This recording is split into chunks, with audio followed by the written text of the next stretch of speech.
All right, now that you know the basic syntax for a web page, let's break down the highest level elements.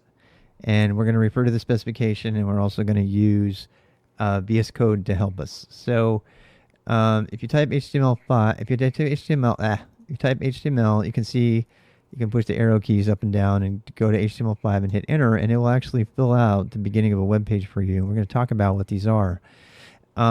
So the structure of this is documented in the specification, which is, where is it? Here it is. And this is where we learn about what the doctype is. Writing HTML documents. This is again the spec, which is another video about why and how to use the spec. And here we go. Start tags. We talk about start and dead tags and all that. But the doctype is important. You understand this. The doctype is technically not a part of the HTML. It says that, hey, get ready. Here comes a document. Doctype HTML is the only valid reason to do this. You will see lots and lots of pages out there that don't do this, that use the old one. In fact, if you want to write a web crawler to hack a bunch of sites, look for all the websites that don't do this, because if they don't do this, the website's more than 20 years out of date at this point, or actually 15, something like that. So make sure you add a doctype HTML to the beginning.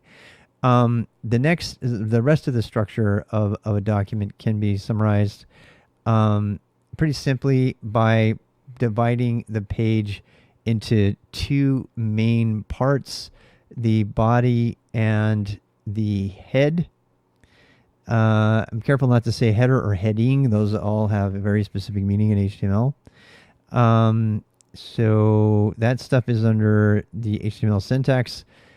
Parsing HTML document. Let's see. Nope. We don't need to do any of that. Where is it? This might be a place where W3 HTML tutorial might be better for you if you want to go through W3 schools. I talk at the end of the video about being careful to make sure you don't depend on this entirely. But this will give you the basic structure here, and you can go check it out. This is one of the many places I talk about where you should learn it. Freecode Camp's another one, but find your best resource. But I do recommend that you go to the standard, that you at least know how to go to the standards to look it up. Is this HTML5? Yes. HTML versus XML, common infrastructure. I'm looking for the web page part. Fetching resources. Oh wait, this is I'm missing my link. Where is it? The elements of HTML. There we go. That's what I wanted. The elements of HTML. So again, an element is a key value. It could be a start and end tag. It's got the tags are the things with the angle brackets around them, the less than or greater than signs. And then here we have the document. So we have the HTML element. We can click on that and then learn about the HTML element. You don't necessarily have to know about the DOM, but before we get too far along, I do want to talk about the DOM. I should have talked about it in the other video, but now is a good time. So what is the DOM? The DOM is the document object model that governs all of this stuff. I did another video on the document web versus the applications web, streaming web, and stuff like that. Make sure you watch that to understand the difference. But the document web is the original web, and the paradigm for knowledge, transfer is document, as in, something with a paragraph, a section, and all that kind of thing. And it's really important you understand that, because the document object model, which we will not get into too deeply, but it does help you understand the structure of a document in general. The idea of it having a heading and footers and paragraphs and things like that. That is the fundamental original idea behind HTML, and so the document object model has maintained that. Now, the document object model refers to many other things besides, just how the page is outlined. It's come to include things that really don't fall under the category of documents, such as divs, and for that reason, the term document in document object model starts to kind of lose its value when you start looking at using the DOM for JavaScript. The reason I thought about this is because this IDL, this stands for Interface Definition Language. This defines stuff that normally you would see in JavaScript or some other language for manipulating this document object model. And so this is the way the thing would be implemented underneath, inside of the web browser or something like that. But so I guess it suffices to say that you're going to hear about the DOM a lot, about the document object model, about the idea that that everything in a particular document has a document object model. So to give you a sense of this, let me actually put something in this document here, and I'll show you what I mean. So when you save this here, let me hit refresh here. Okay, so now we have something. We can inspect element, which we talk about in another video. And you can click on the console here, and you see there's our doc type and our head and our body in HTML, and which we'll talk about in a bit. But what I want to show you right now is if you go to the console, this is a little bit of a preview of the JavaScript stuff, which we'll eventually do, but not as a part, this particular part of the boost, which we're focused on documents. So when you do this, you can say document, and you see that the base of everything in here is a document. So this is where this idea of the DOM comes from. In fact, if you do document location, you can print out, you can see it's up here, there's the URL of the document, and you can see all the stuff that comes with the document object model. So these are all these are all things that are happening behind the scenes with regard to just this humble little document page right here.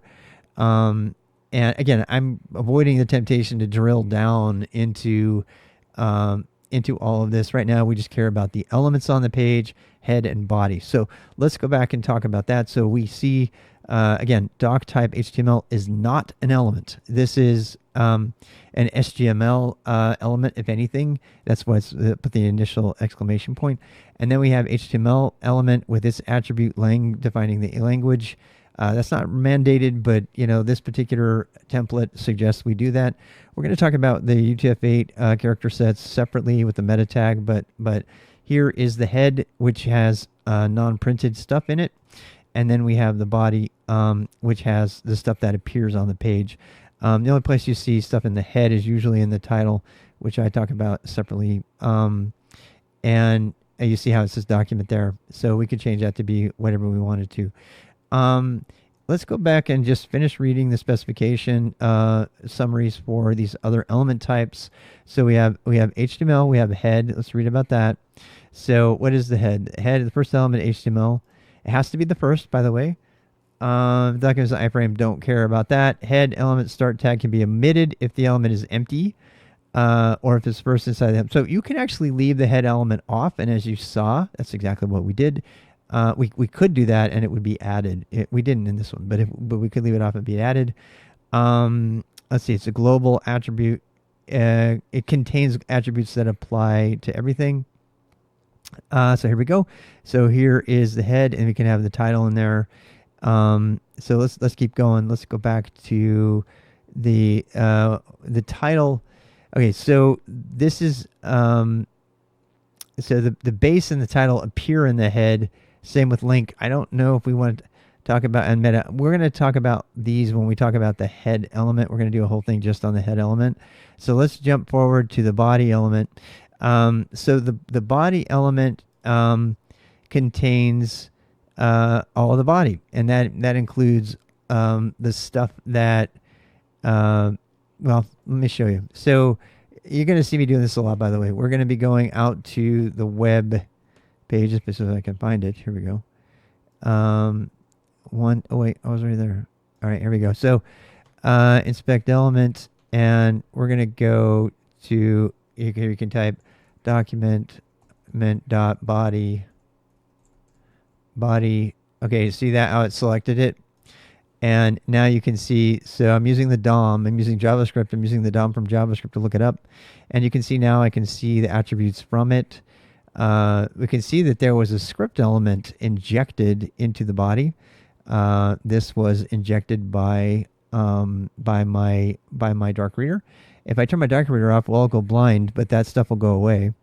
But as you can see, you can actually drill down into the document object models, the document.body, and you can see the different elements that are in here. So, and there's code injected by live server. That is a comment, and so that gets us down to where we want to be, which really for right now is what are the main parts of a web page. We have the doc type, tag at the very top, and then we have a head, right, and then we have a body, right, and we're going to talk about all the other pieces come inside of either a head or a body, and we're going to talk about them separately. Okay, so that's it. So by now you should know that every web page is broken down into two major parts, a head and a body, and every modern web page begins with doctype HTML.